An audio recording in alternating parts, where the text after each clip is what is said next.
What's up, everybody? Matt Gajewski here, back again with the Odd Shopper channel. And today we're talking college football bets ahead of Tuesday. Yes, Tuesday night football. It is October the 10th. We've got 3 games. Before we get started, make sure to hit that thumbs up button, subscribe to the channel, and hit the notification bell so you know when this and all other content goes live.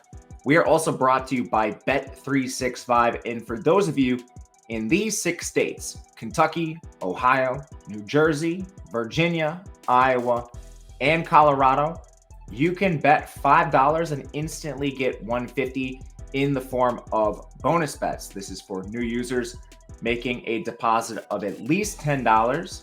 The link is in the video description below. If you or someone you know has a gambling problem, please call or text 1-800-GAMBLER.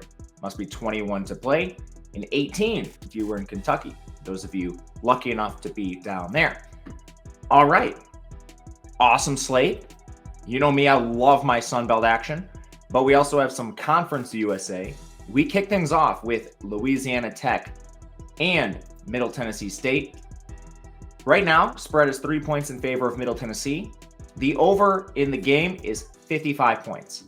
I took this at 53.5 towards the over, 55 being the most key number in totals. I think it's important to get it at this mark or below. But this is a spot where we should see pretty decent pace in this game. Middle Tennessee State is 34th. Louisiana Tech is 78th. And this Louisiana Tech team has definitely left some points on the board. They're a team that does run pseudo air raid. They've had to use their backup quarterback, Jack Turner, quite a bit this year. The drop-off from Hank Bachmeier to Jack Turner actually hasn't been drastic. And I think this team is using Bachmeier as just a backup at this point. We'll see. But Middle Tennessee State's defense can definitely be exploited. They're 119th in total defense, and they're outside the top 120 in coverage. That's important against Louisiana Tech, who passes the ball 53.5% of the time. But then you go back and you look at this Louisiana Tech team. They're 73rd in total defensive efficiency, and they're particularly bad against the run, where they're 129th. Middle Tennessee has actually gotten some pretty good rushing snaps out of Vadiato under center, Pizan, and Krettel, their running backs. But this team can throw on you as well. And they've had a lot of success through the air of late, especially with guys like Metcalf catching the ball deep downfield. But there's also a couple injuries on the Middle Tennessee State side, which is why I think you might see Louisiana Tech move the ball better than we've seen them move it in the past. Jalen Jackson, starting corner, didn't play last game. Teldrick Ross also missed the game. You had Trey Fluellen get a targeting call. He should miss the first half here. And DeMonte Smith, defensive tackle, missed last game as well. Some of them may be back. Watch pregame warmups. But any injuries to a Middle Tennessee State defense should open things up for Louisiana Tech more. If you force me to pick a side, it would be Middle Tennessee State. But I like the pacing in the game. Injuries match up here. The matchups on offense also favor that side of the ball versus defense. So we'll take the over in Louisiana Tech, Middle Tennessee State. Second game, we move to Jacksonville State and Liberty. The spread in this game is already moving through 7 in some spots. I took Liberty minus 6.5. I missed 6, regretfully. The total is 57 points. I would bet this anything below 7 points in favor of Liberty. They are the vastly superior team to Jacksonville State. I just want to highlight some of the wins that Jacksonville State has to put them at 5-1.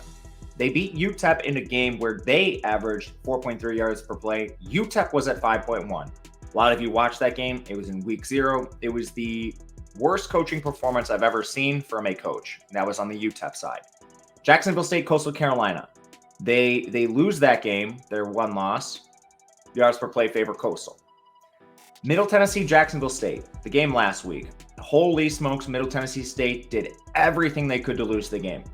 Middle Tennessee, 6.8 yards per play. Jacksonville State, 5.2. Here's what Middle Tennessee State did along with their 4 turnovers. Interception at their own 34.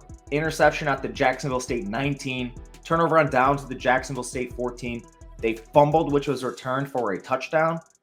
This is literally a 28-point swing in favor of Jacksonville State. And if you watched the game, you knew Middle Tennessee had a massive lead that they squandered. This Jacksonville State team has struggled to find good quarterback play. They're a team that cannot play from behind. Whether it's Logan Smothers or Zion Webb, neither quarterback is completing more than 57% of their balls. Combined, they have 1 big-time throw, 9 turnover-worthy plays. Anytime this team is in negative game script, they need to be extremely worried. And Liberty has one of the best offenses in the G5. They are 22nd in total offense, and their defense is pretty good too, 33rd in total defense. They do struggle against the run. That worries me against Jacksonville State, but they'll be getting healthier here. Billy Lucas is expected to return after missing last game. Noah Frith missed last game as well. But then you have a couple guys like Chris Bodie should come back, defensive tackle. I think it'll be a healthier Liberty team who's quarterbacked by Caden Salter. Might be the best G5 quarterback so far this year. 10.5 yards per attempt, 13 big-time throws, only 3 turnover-worthy plays. Elite rushing upside. Scary, but I'll lay the points here with Liberty selling this Jacksonville State team, which I think should have more losses than they do. Last one here, Coastal Carolina, App State. Seeing Coastal Carolina plus 6.5. The total is 60.5. No real key numbers here, but I am taking the points with Coastal Carolina. Both these teams are off the bye. Of course, they moved from a Saturday to a Tuesday game, so not even a full extra week, half week for both teams. But I think we're selling Coastal too short at this number. I'm willing to take the points here. Neither team has a good defense. Coastal 64th with weaknesses here and there. App State's 73rd, so they're even worse than Coastal to start the year. The primary weakness of both these teams is against opposing ground attacks. Coastal's 96th, and then App State is 120th. They've actually both been pretty decent in coverage. On offense, Coastal's 95th, terrible offensive line. App State's 63rd, terrible offensive line. You can look at the pressure rates for these two teams. Coastal's at 25%. App State's at 31%, even worse. So there are definitely weaknesses to both of these teams, but right away, the efficiency metrics are pretty narrow. App State, slight advantage on offense. Coastal, slight advantage on defense. Of course, the home field goes to App State. But is this really 6.5 points? 6 points in some spots? I don't think so. And you're expected to get some guys back on Coastal specifically. CJ Beasley and Reese White, 2 running backs, have missed a lot of time recently. Nick Del Grande, offensive lineman. Braylon Ryan, he's not coming back, but that's the main injury to monitor. Del Grande and the back should be returning for this team. On the App State side, you haven't seen Jaden Ramsey, offensive tackle, since week 1. Brendan Harrington, their linebacker's been out. I don't know what they're going to do at quarterback. Ryan Berger's been practicing, but they've gotten pretty good snaps out of Joey Aguilar. I think they should stick with Aguilar, especially because he's mobile. He helps mask some of the offensive line problems. We'll see what they decide to do, but ultimately there's a lot of questions for both teams, and there's also advantages for both teams. I'll back Grayson McCall coming off one of the worst performances of his career with the 4 turnovers. And one last thing here. Coastal has 2 losses to Georgia State and Georgia Southern in back-to-back weeks. They average more yards per play by a wide margin than both of those teams.